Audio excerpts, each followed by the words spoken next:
Hey, this is Nicho. I'm Chris. This is MMA for you. I'm going to be doing my predictions for Invicta FC 12 Kankaanpaa versus Souza. Champions on April 24th on UFC Fight Pass. Usually I do these picks, Invicta picks with my dog. Unfortunately, I had to put her down last Tuesday. Really sad about that. I know a lot of people comment on her and say how cool of a dog she was. She really was as cool as she seemed to be.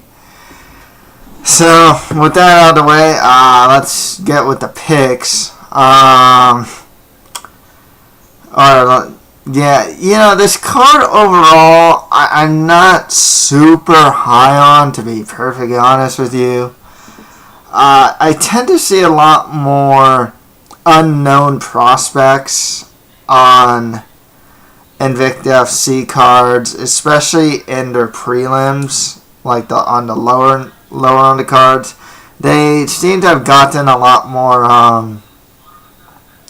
Get a couple fighters actually coming off losses here to very strong prospects. Jenny Lee Shriver lost to Jimmy Moyle. Shannon Sinn lost to Andrea KGB Lee. Delaney Owen recently lost to JJ Aldrich in their last respective Invicta FC bouts. Nice seeing Ediane Gomes versus Raquel Palui. That's a cool fight. The main event's a good one, actually. I don't know if it'll be aesthetically pleasing. It could be a lot of clinching, but it is a very good bout. So I don't have super high expectations for this card, but it's Invicta. They tend to prove me wrong a lot of times. Let's get started. So for the strawweight title, Katja Killer Bunny Kankaanpaa fights Livia Renata Souza.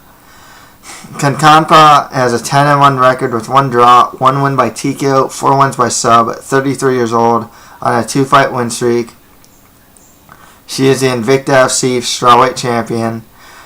She has a couple notable wins, actually. She has a win over Aisling Daly. She has a win over Juliana Jutai de Lima. And she most recently beat Stephanie Egging. So she has some good wins under her belt. At her core, I find her to be something of a grinder. Clinches a lot. She does have good clinch. Her takedown ability, I'd say it's average. I think Stephanie Egging really showed the extent of her offensive takedown ability. It's still not the strongest.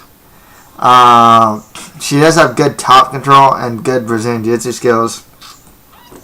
Locked in that Darce in the 4th or 5th round of a fight she was losing against Stephanie Egging. And her stand-up, I'd say it's average. It's not bad, but it's not great either. Livia Renata Souza has a 7-0 undefeated record, 6 wins by sub, 1 win by decision. She's only 24 years old.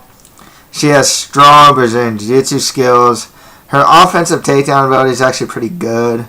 Her stand-up's pretty decent too. I watched her fight against Saddlemeyer and her fight against Camila Lima.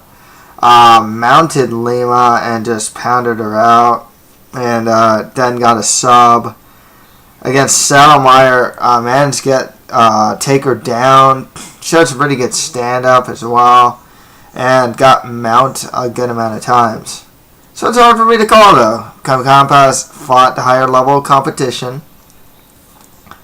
She has a game that could potentially stifle Souza.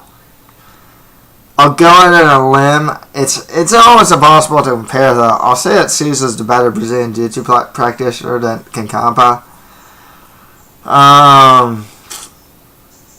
So yeah, this one's really hard for me to say. I'm actually gonna go with Livia Renata Souza. I'm not big on her level of competition though, compared to Kankaanpaa. I think stylistically though, I can see her getting takedowns on Kankaanpaa. I think if were to go with the assumption that she has stronger Brazilian Jiu-Jitsu than Kankaanpaa, I would say that Souza's better on the ground. And stand-up wise, I would at least say they're equal. So with that said, and then Souza's got the youth on her side as well. So that's why I'm going with Livia Renata Souza for the win there. Not super confident with that pick though, unfortunately. It's just so hard to say. And like what Kankaanpaa did against Eggink, she was totally losing the fight, getting, I think she couldn't get takedowns and whatnot, just getting beaten up by Eggink. Locks in a fight-ending Darstroke. And, I ended up getting the win, but I think stylistically, I see Souza just being the better overall grappler than Kankaanpaa here. So, Livia Renata Souza for the win there.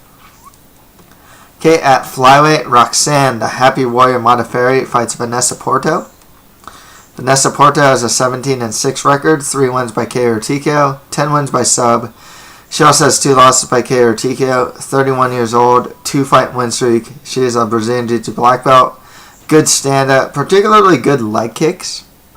Roxanne Modafferi, 17-11 record, 1 win by TKO, 4 wins by sub. She also has 3 losses by submission, 32 years old, on a 2-fight win streak. Most recently beating a very hot prospect in Andrea KGB Lee. She trains at Syndicate and it shows. Her stand-up has greatly improved under the work she's done under Syndicate. She's actually defeated Porto by TKO back in April 2008. That's her only TKO win. I won't even say it's by knees. Modafferi does have judo base, if I'm not mistaken. Showed that against Andrea Lee. And her Brazilian Jiu-Jitsu is good. Her stand-up's actually really improving. All things considered, she's been in the game for a while, and to see her improve, I never thought I'd see Modafferi actually improve more than, she is, One thing about Modafferi, though, she's not particularly athletic. I'm going with Porto here. It's just, I would think that Porto's also improved since the time they first fought. I do like Porto's stand-up. I don't know if Modafferi can consistently take down Porto and keep her on the ground. Porto has very good Brazilian Jiu-Jitsu as well. I'm going to go with Vanessa Porto for the win. What's she done? I'm going to say by decision. By the way, with Souza, either submission or decision for Souza. I am saying winners these days. Again, a featherweight matchup. Amanda, the Lady Killer Bella, fights the Immortal Faith Van Duin. I'll say Van Duin. I don't know if it's Duin or not. But Van Duin has a 4-1 record, 1 win by TKO, 2 wins by sub, 28 years old. Video I saw from her, I only saw one fight. It was against Kate De Silva, I think. Was it Kate De Silva? Van Duin, she showed decent stand-up. Her Brazilian Jiu-Jitsu looks good. She won by triangle choke. Her takedown defense is questionable, though. She was, in the fight I saw her in, she was getting taken down once every round. With Bell, she has a 3-2 record, 2 wins by KO or TKO, 1 win by sub, 26 years old on a 3-fight win streak. Has a very notable win over Marina Shafir, knocked her out. She is a potent finisher. Stand-up's good. She's particularly heavy-handed, and she has good ground and pound. Won her last fight by just ground and pounding her opponent. With that said, I see Amanda Bell winning this. I think she wins in the stand-up, and if she can get on top, she's going to rain down ground and pound. Amanda Bell TKO victory. Next fight after that, in bantamweight, Ediane India Gomes fights Raquel Rocky Paluli. Gomes has a 10-3 record, 1 win by TKO, 7 wins by sub. She also has 2 losses by submission. 34 years old. She is a Brazilian Jiu-Jitsu black belt, and her stand-up's actually not too bad. She does tend to wing punches, but it's not terrible or anything like that. She lost to Tanya Evinger in the last fight by armbar. Got taken down and just armbarred by her. Raquel, 4-4 record, 2 wins by KO or TKO, 2 wins by decision. All 4 of her losses are by submission. She's on 2-fight win streak. Her stand-up's good. I like what I see out of her stand-up. Her grappling is actually greatly improving. Saw in her last fight against Caitlin Young. There we go, Caitlin Young. Much improved grappling. Was taking her down. Worked a good top game. Worked some good ground and pound. And one thing about Palui, though, you can watch a lot of her fights that she win. Even once she loses, she's a really game opponent. I mean, she's always in the fight. And then Gomes, I haven't seen much of her ground game utilized lately. She looks like she's doing a lot more stand-up these days. I think that actually favors Palui. I'm going to go Raquel Palui by decision here. I just think she has the better stand-up and showing enough improved grappling where I think she can handle herself if the fight does go to the ground. Possibly even defend Gomez's takedown. So Raquel Palui by decision.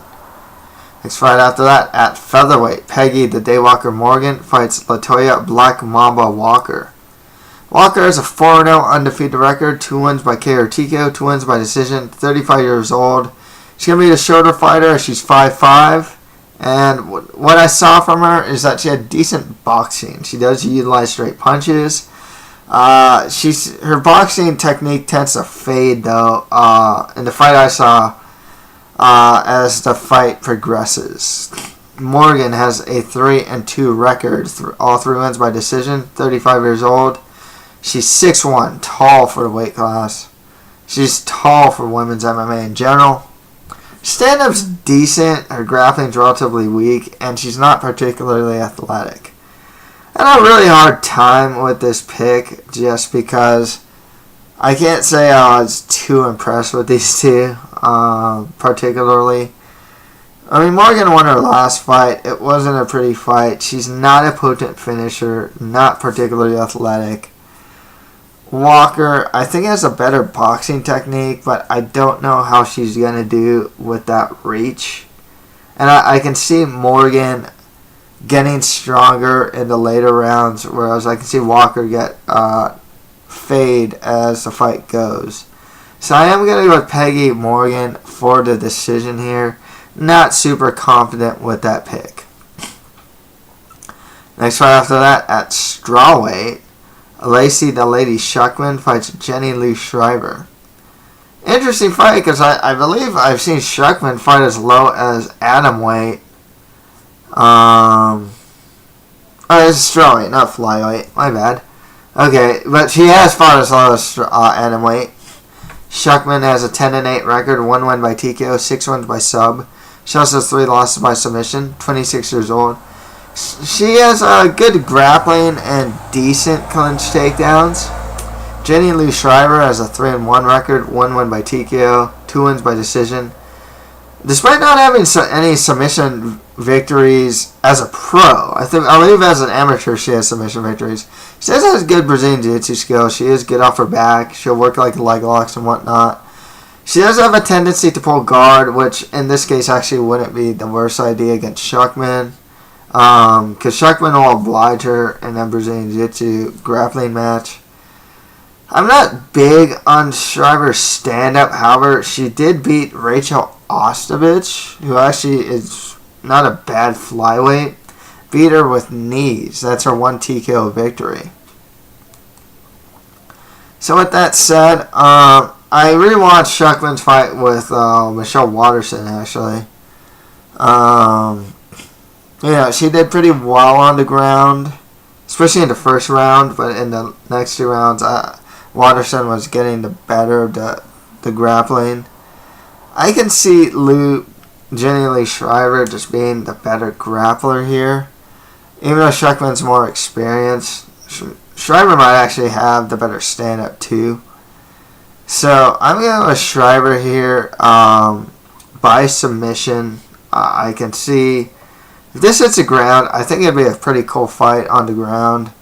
Actually, lots of scrambles, changes in position and whatnot. So yeah, Lee Shriver either by submission or decision for the win. Next fight after that at atomweight, Cassie Sassy Rodish fights Stephanie the Scrapper Skinner.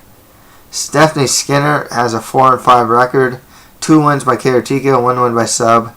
She also has 3 losses by KO TKO, 24 years old on a 2-fight win streak. I saw one of her fights. I think it was one where she was getting taken down a lot, and for some reason she still got the win. I can't say I was overly impressed by the footage I saw of Skinner, to be quite frank with you. I found her stand-up to be below average. Takedown defense seemed non-existent. She did seem to have a decent Brazilian Jiu-Jitsu game. Rodish, 5-4 record, 2 wins by KO TKO, 3 wins by sub. She also has 2 losses by submission, 34 years old. She is a finisher. She has a good offensive takedown ability. Her ground and pound's good. One thing about Rodish that's really notable about her, she's just really strong. I say she has like mom strength. With that said, I see Cassie Rodish. I'll probably predict... Geez, I can see her win in multiple ways. I'll go with Cassie Rodish, ground and pound TKO for the victory here. Next fight after that, at strawweight, Delaney, Lil Scrappy, Owen fights Sharon Jacobson. Sharon Jacobson has a 2-1 record. Both wins by being by KO TKO. She has 1 loss by submission. She's on 2-fight win streak. She is a finisher who's never been past the first round. The video I saw from her, she had a pretty reckless and a brawling style stand-up. Her offensive takedown ability didn't look too bad, and I did like her ground and pound. With Owen, she has a 3-1 record with all 3 wins by submission. Only 22 years old, she is a finisher. Her last fight in Invicta was against a good prospect in J.J. Aldrich. Other fights I've seen Owen, she tends to be relentless about getting her takedown. Something of a grinder is what I saw from her. I think that would actually be enough to beat Sharon Jacobson. I think she can grind out a victory or possibly even get the submission. So I'll go with Delaney Owen for the win there. Next fight after that, at flyweight, Shannon Sinn fights Maureen Babyface Riordon. Shannon Sinn has a 1-2 pro MMA record with her 1 victory being by submission. She's on a 2-fight losing streak. With Sinn, she got pretty much I'd say close to dominated by Andrea Lee, close to finish at times. I rewatched some video of her before the Lee fight. The one fight I saw her, she was mainly in stand-up. Her stand-up is decent at best. Her grappling's not too bad, but it's decent at best as well. With Maureen Riordon, she has a 0-1 pro MMA record with her 1 loss by submission. She has a 3-2 amateur MMA record with all 3 of her amateur wins by TKO. Video I saw I saw her using a very Thai stance. It's very erect, very kind of square. She did show a good leg kicking ability. Not gonna lie here, I wasn't particularly impressed by what I've seen of these two. Coin flip, kind of for me. I'm gonna go with Maureen Riordon here. She seemed a little better than Sinn, but I'll go with Riordon. Sinn didn't get finished by Andrea Lee, so I'm gonna go with Riordon by decision here. Okay, and finally at flyweight, Gina Jellybean Begley fights Sijara Eubanks. The only footage I saw of Eubanks was her in grappling tournaments. Eubanks has no pro MMA fights. She is 1-0 as an amateur, with that one win being by submission. So all I can get from her is that she has some Brazilian Jiu-Jitsu and grappling ability. There's really not much I can say about her. Gina Begley, she's taking this fight on short notice, like 1 week notice or so. It's supposed to be Roma Pawlik who's supposed to fight Eubanks. But what I saw from Begley, she has no pro MMA fights.